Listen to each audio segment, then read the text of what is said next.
Bring him home! Bring him home! Bring him home! Mabuhay po kayong lahat, ma'am. Thank you po.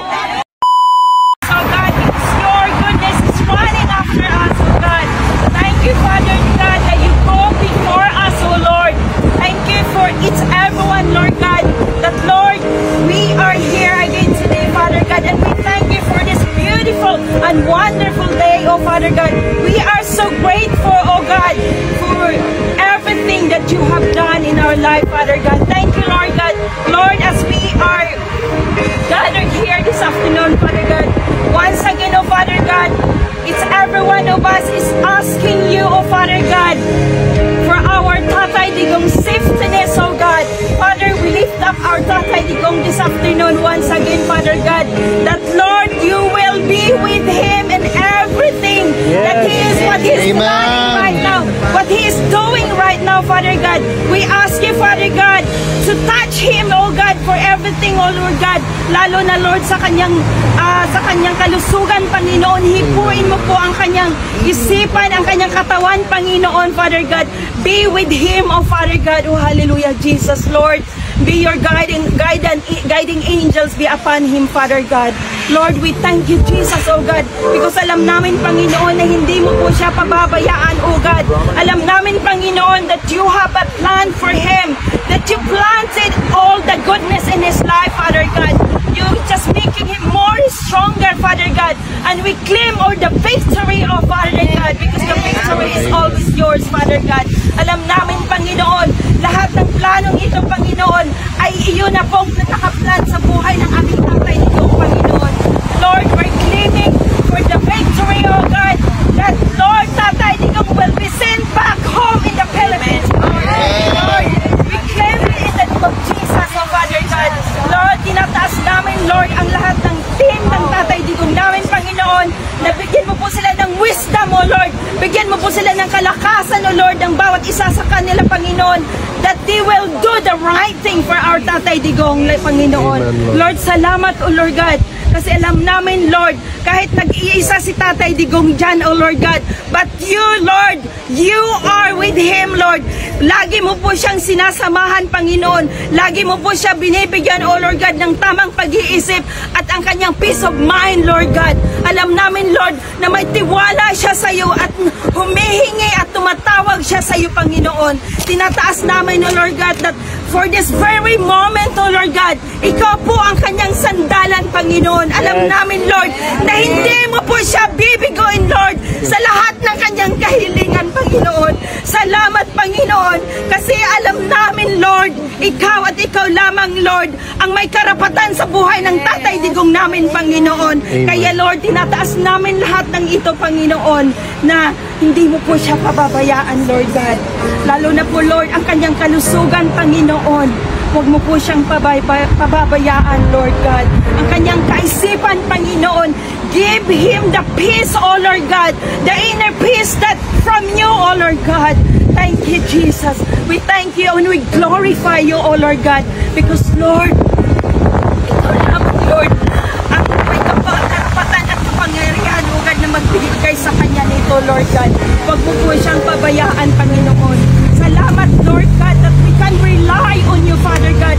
Sinabi niyo po sa iyong mga salita, Panginoon, that, Lord, kung kami tatawag sa iyo at hihingi ng anumang aming kahiling at iyo pong ibibigay, Panginoon. Kaya, Lord, amin pong kiniklaim na ngayon, Panginoon, na hindi mo po kami bibigoin, Lord.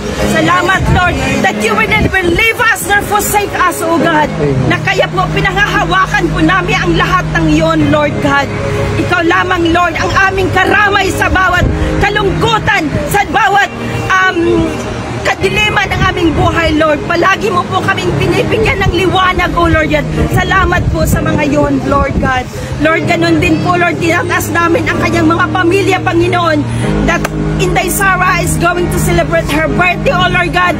Lord, once again, Lord God, itataas namin muli siya sa kanya, Panginoon, ang kanyang kalusugan, Lord God, ang kanyang pag-iisip, Lord God. Bigyan mo po siya ng wisdom, O Lord God.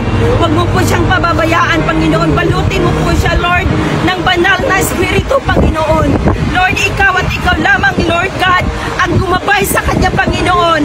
Ikaw lamang, Lord God, ang pumili ng mga taong nararapat na nakasurround sa Kanya, Panginoon. Salamat, Panginoon. Salamat, Lord God. Kasi, Lord, alam namin na hindi niyo siya pababayaan. Ang lahat ng Duterte's family, from Baste, Polong, Kitty, and all the families of Duterte, Panginoon.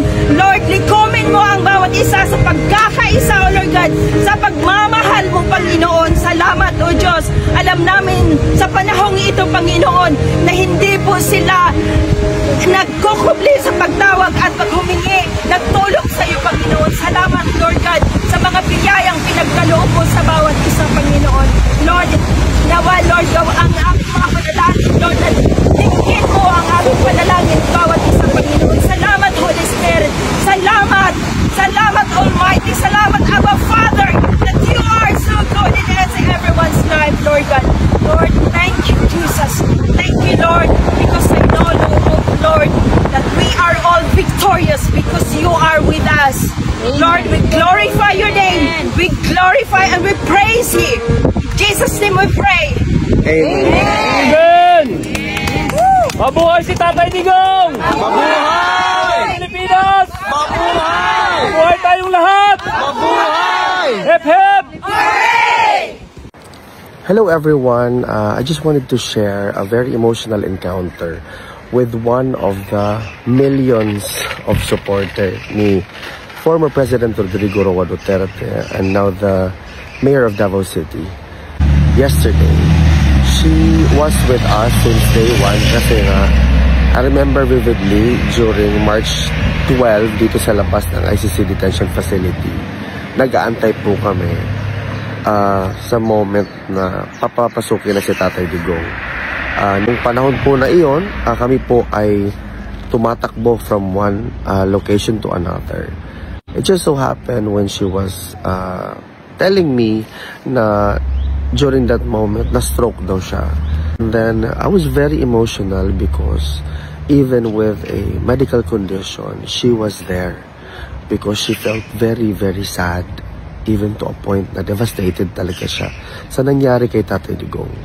The bottom line po nito is that I am really amazed of how much support na binibigay ng taong bayan para kay Tatay Digong. Even to a point na today marks his 75th or 76th day na nakadetain po inside pending trial. Ang ibig ko lang po sabihin o ipahiwatig is that Mayor Duterte, mahal ka ng mga kababayan, mga Pilipino mula sa iba't ibang panig ng mundo. At hanggang sa dulo, hanggang sa makalabas po kayo, nandito po kami mag-iintay at saka ipaglalaban po namin kayo hanggang sa aming makakaya. Mabuhay po kayo para sa bayan, para sa Pilipino. Syukran.